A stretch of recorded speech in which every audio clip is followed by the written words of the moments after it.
Hello friends, welcome to our YouTube channel. आज मैं आपको इस वीडियो में जो कुछ बताने जा रहा हूँ वो काफ़ी दुखद घटना है, जिसे पढ़कर मेरा भी मन भर आया और मुझे लगा कि ये बात आप लोगों से अवश्य शेयर करनी चाहिए, क्योंकि इससे हमें दो सीख मिलती हैं। एक तो एग्ज़ाम के समय जब भी आपका एग्ज़ाम हो, सेंटर पर आपको प्रयास करिए कि आधा पौन घंटा 1 घंटा पहले पहुँचें। और दूसरा ये कि नियम मानना अच्छी बात है, पर कभी कभी नियम में इतना भी रिजिड नहीं होना चाहिए कि जो किसी के भविष्य के साथ ही खिलवाड़ कर दे।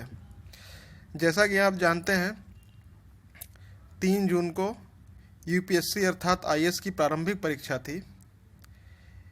इसी दिन एक अजीब व गरीब घटना घटित हुई, जैसा जो कि आज एक न्यूज़पेपर में छपा है। परीक्षा केंद्र पर देर से पहुंचने के कारण एक छात्र ने सुसाइड कर ली। और जो बातें उस छात्र ने अपने सुसाइड नोट में लिखी, वाकई वो बहुत ही दर्दनाक और भयावह हैं। इस वीडियो को बनाने के पीछे सबसे बड़ा उद्देश्य यही है कि आप लोग भी यूपीएससी की या पीसीएस या अन्य परीक्षाओं की तैयारी करते हैं, आप भी इन समस्याओं को आगे ध्यान रखें और ऐसी गलती ना करें कि आपके किए की सज़ा आपके घर वालों को मिले। ये घटना वह 3 जून की है। परीक्षा केंद्र पर देरी से पहुंचने के कारण अभ्यर्थी जो कि राजेंद्र नगर में रहता था, जिसका नाम वरुण सुभाष चंद्रन था, 28 साल उम्र थी और ये कर्नाटक के थे। और ये जो है दिल्ली में रहकर ही तैयारी कर रहे थे।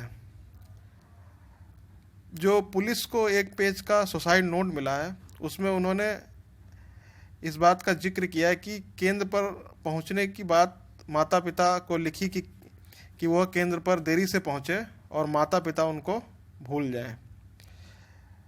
पूरी घटना ये है, जो पुलिस के अनुसार खबर मिली है कि वरुण पिछले करीब 1 साल से राजेंद्र नगर स्थित एक मकान में किराए पर रहकर तैयारी कर रहा था, जिसमें पूर्व वह दिल्ली के दूसरे इलाके में रहकर भी यूपीएससी की तैयारी कर रहा था। वरुण के माता व पिता परिवार के बाकी सदस्य कर्नाटक में रहते हैं। परिवार में पिता एमडी सुभाष चंद्रन, माँ पद्मजा और एक बहन व जीजा हैं। पिता सरकारी विभाग में वैज्ञानिक थे और रिटायर हो चुके थे। धारवाड़ से इंजीनियरिंग करने के बाद वरुण यूपीएससी की तैयारी करने दिल्ली आ गया था और वो राजेंद्र नगर में रहकर एक कोचिंग में पढ़ाई कर रहा था। सुसाइड नोट में जो वरुण ने बात लिखी वो वाकई आश्चर्यजनक है, और ऐसा ही यदि हुआ तो वाकई ये बहुत ही गलत हुआ। उसने लिखा कि वह परीक्षा केंद्र पर 9:24 पर पहुंचा, और जबकि उसे 9:20 पर पहुंचना था, जिसके कारण उसको प्रवेश नहीं दिया गया और वह काफ़ी हताश हुआ और घर वापस आ गया। इसके बाद जैसे ही प्रारंभिक परीक्षा समाप्त हुई, प्रथम पारी की, 11:30 बजे वरुण को उनके माता पिता ने कॉल किया, परंतु फ़ोन नहीं उठा। जिसके बाद 4:30 बजे दूसरी पारी की परीक्षा थी, समाप्त होने के बाद उसको पुनः माता पिता ने फ़ोन किया।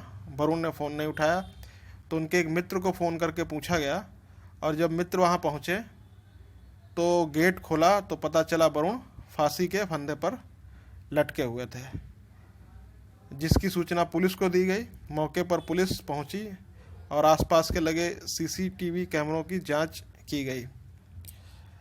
यहाँ पर इस घटना में जो सबसे अजीब और गरीब बात है कि वरुण जब 9:24 पर पहुंचा सेंटर पे, तो उसने अधिकारियों से काफ़ी मिन्नतें की, काफ़ी गुहार की कि उसको जो है प्रवेश दिया जाए। और सबसे बड़ी समस्या ये थी कि उसका जो सेंटर पड़ा था पहाड़गंज के केसरू बालान में, जहाँ पर 2 सेंटर थे, और गलती से वो पहले सेंटर की जगह दूसरे सेंटर पर पहुँच गया। और आप जानते हैं, जब इस तरीके की मिस्टेक होगी तो पुनः यदि आप अपने जो आपका सेंटर वहाँ जाएंगे तो उसमें आपको लेट हो सकते हैं। इसी कारणवश वो 4 मिनट लेट हो गया, किंतु अधिकारियों ने उसकी एक बात भी नहीं सुनी और उनको जो है परीक्षा नहीं देने दी।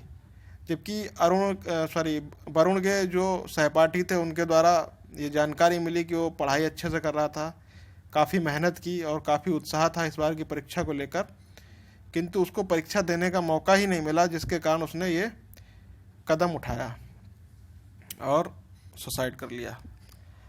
अब यहाँ पर दो बातें सबसे बड़ी इस घटना से निकल के आती हैं कि एक तो ये तो ठीक है कि किसी भी इंसान के साथ परिस्थितियाँ विपरीत आ सकती हैं, किंतु उसका सलूशन कभी भी सुसाइड नहीं हो सकता। आपको फाइट करना है, ऐसी बहुत सी समस्याएं आएंगी।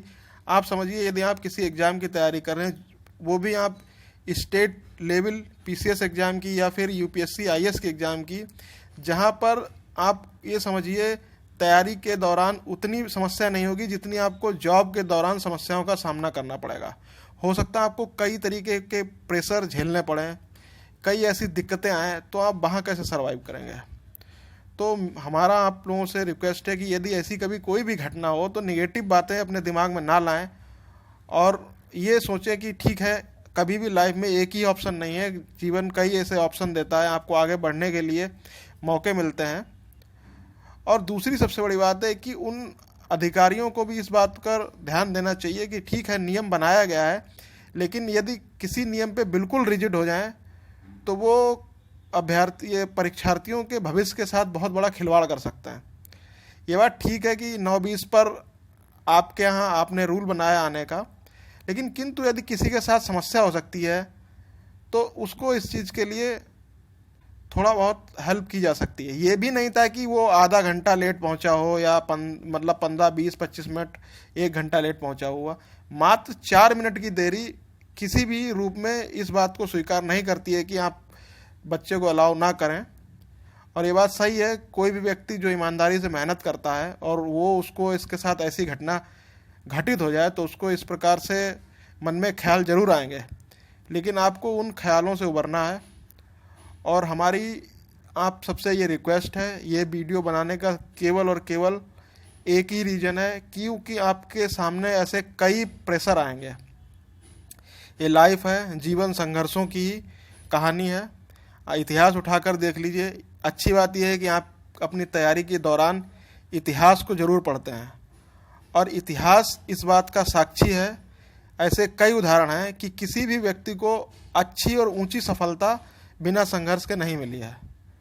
और शायद हम में से कई ऐसे लोग हैं वाकई जिन्होंने इतना अधिक संघर्ष किया है कि जिसके मुकाबले, या इतिहास में ऐसे कई उदाहरण हैं जिन्होंने इतना संघर्ष किया जिसके मुकाबले हम लोगों का संघर्ष कुछ नहीं है।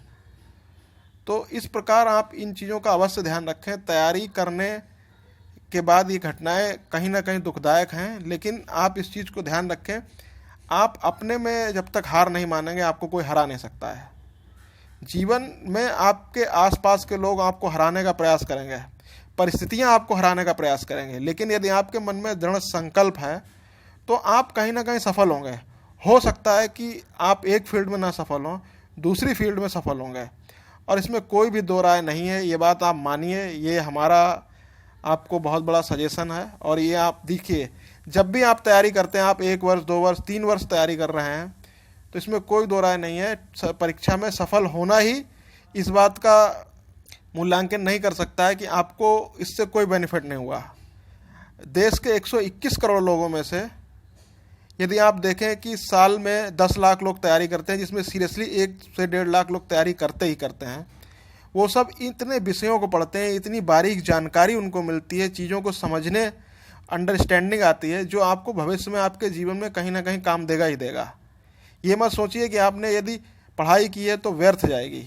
हो सकता है उससे एक एग्ज़ाम ना निकले, लेकिन कहीं आपको लाइफ में कोई ऐसा मौका मिले जहां आप अन्य लोगों से अच्छा कर सकते हैं और आप हो सकता है आप आगे पहुँचें। ये लाइफ बिल्कुल सांप सीढ़ी का गेम है, जहां आप ये नहीं जानते हैं कि आपको कब कौन सी सीढ़ी मिल जाए और आप टॉप पर पहुंच जाएं। और ये भी सही है कि आप टॉप पर हैं और आपको कौन सा ऐसा सांप डस ले कि आप तुरंत नीचे आ जाएं। तो इसलिए होप बनाए रखें, कभी भी परिस्थितियों से हारें नहीं, जीवन में संघर्ष करें। आप सबको हमारा यही सजेशन है। और आगे जो भी आने वाले एग्ज़ाम हैं उनको अच्छे से दें और इस प्रकार की कोई भी घटना घटित ना हो, ऐसी आशा करते हैं।